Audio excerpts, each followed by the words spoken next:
A young mother steps into an elevator with the man she's been dating for months. Surveillance cameras roll. Within hours, she will be dead on a stranger's bed, and the man beside her in that footage will be gone. Across a border, out of the country, off the map entirely. It would take 6 years, 3 countries, a fake name, and one grandmother who refused to let her daughter become a cold case for the truth to finally catch up with him. This is the story of Krystal Mitchell, and the mother who wouldn't stop looking. Before any of this happened, Krystal Mitchell was simply trying to build a better life. In the early 2010s, she was a single mother in Vancouver, Washington, raising 2 young children after a difficult divorce. Those who knew her described someone who lit up a room.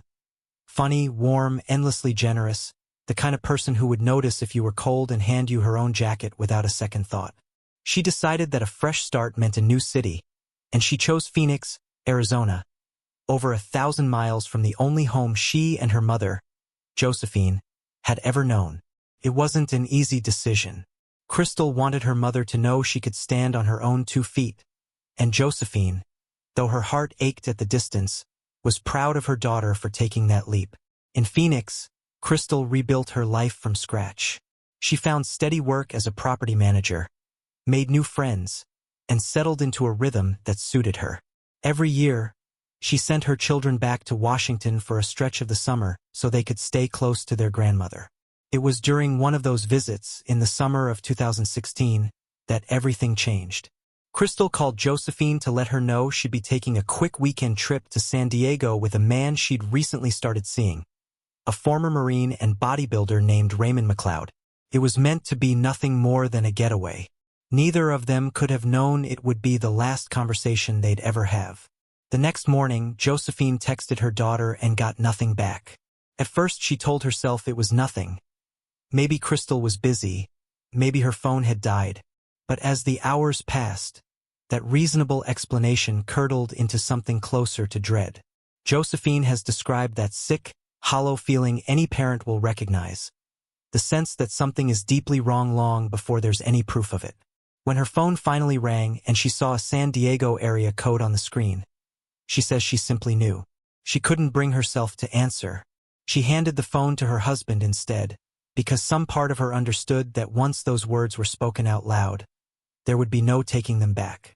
On June 10, 2016, San Diego police were called to a condominium complex in the Allied Gardens neighborhood, along the 7600 block of Mission Gorge Road. A resident had noticed a trail of blood leading toward a neighbor's door. When he knocked and got no answer, he pushed the door open to check if anyone needed help, and found Krystal Mitchell's body inside. She was 30 years old. Investigators determined that she had died from strangulation, violent enough that the injuries to her neck included fractures. There were clear signs of a struggle. There was no ambiguity about how she had died. What was missing at first was who had done it and where he'd gone.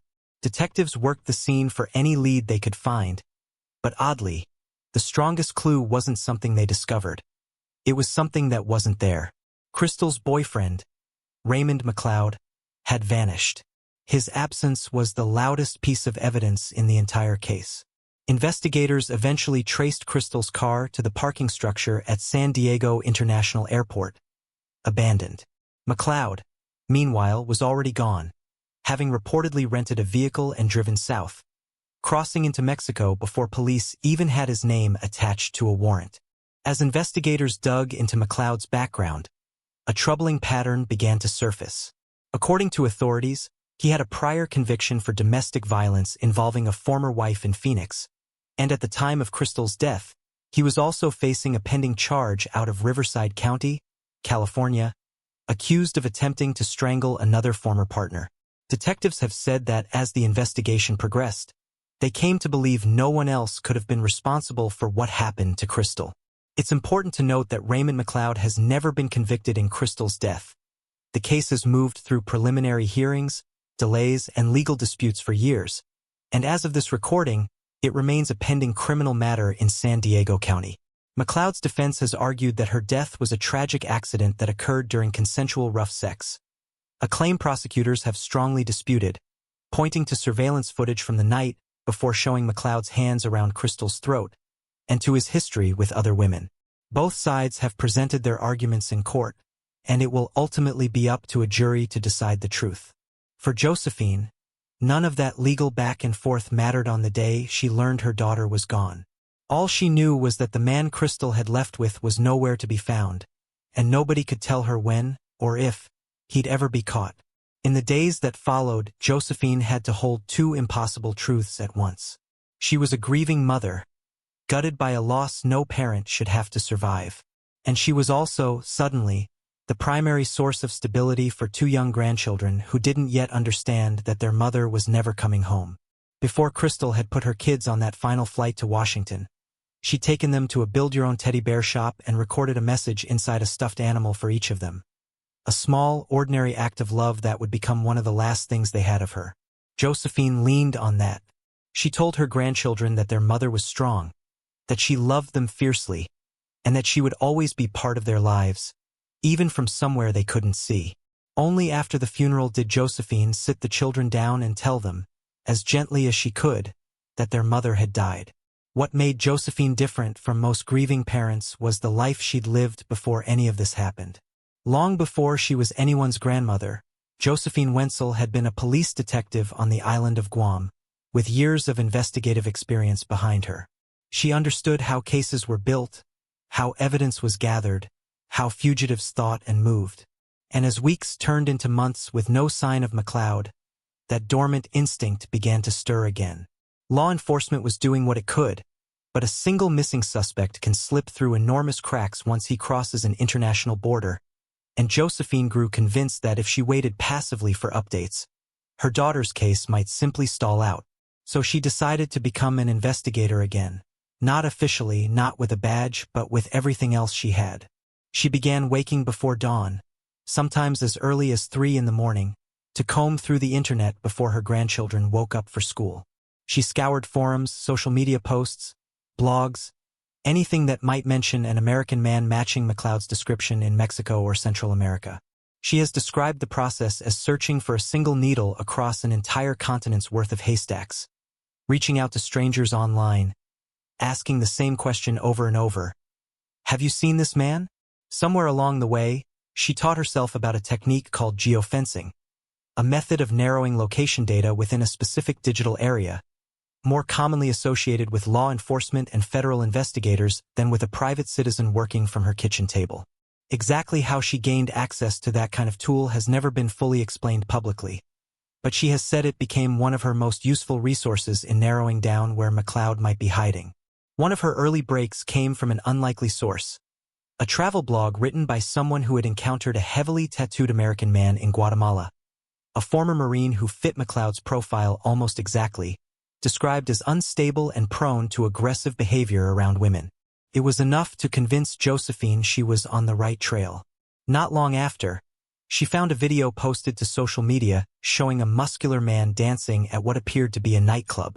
She slowed the footage down, watching it frame by frame, waiting for the man to turn even slightly toward the camera.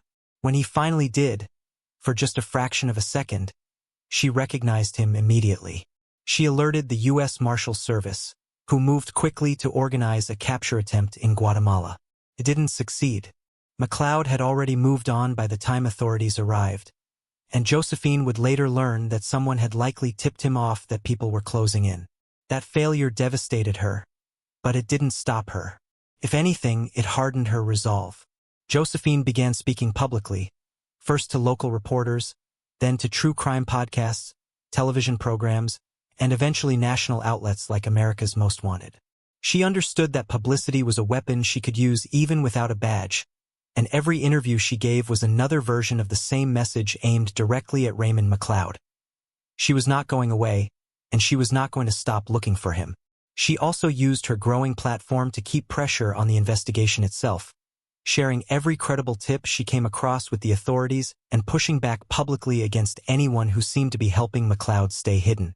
As the years went on, the sightings and secondhand reports coming out of Central America painted an increasingly disturbing picture.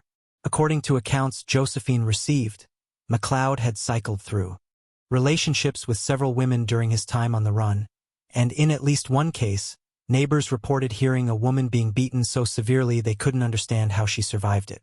Other reports describe drunken altercations, drug use, and violent outbursts in bars and nightclubs across the region. For Josephine, each new report was both a confirmation that she was on the right track and a fresh source of dread, because it meant McLeod hadn't stopped hurting people. He had simply moved his violence somewhere the authorities couldn't easily reach him. That fear, more than any desire for personal vindication, is what she has said kept her going. The knowledge that catching him wouldn't bring Krystal back, but it might save someone else's daughter. By 2021, McLeod's profile had risen high enough that the U.S. Marshals Service placed him on its list of most wanted fugitives, alongside a reward of tens of thousands of dollars for information leading to his capture. Josephine kept working in parallel with official law enforcement, refusing to simply hand off the search and step back. In August of 2022, everything finally came together. Josephine had received a tip suggesting McLeod might be somewhere in El Salvador, and her geofencing searches pointed her toward a small city called Sonsonate on the western side of the country. Scrolling through social media posts connected to the area, she came across a photograph that stopped her cold. A thin, weathered white man standing in front of a whiteboard, apparently teaching English to a classroom of children. He looked different, older, leaner, changed by years on the run, but something about him was unmistakably familiar. His long sleeves hid the tattoos that might have confirmed it instantly, so she kept digging. A second photo surfaced. Then a third, taken in a crowded nightclub with a clearer angle on his face. This time there was no doubt in her mind. It was him. Terrified that another leak might let him slip away again, Josephine moved fast, contacting the U.S. Marshals with everything she'd found. This time, the tip led to real action. Federal authorities obtained a warrant and coordinated with El Salvadoran law enforcement to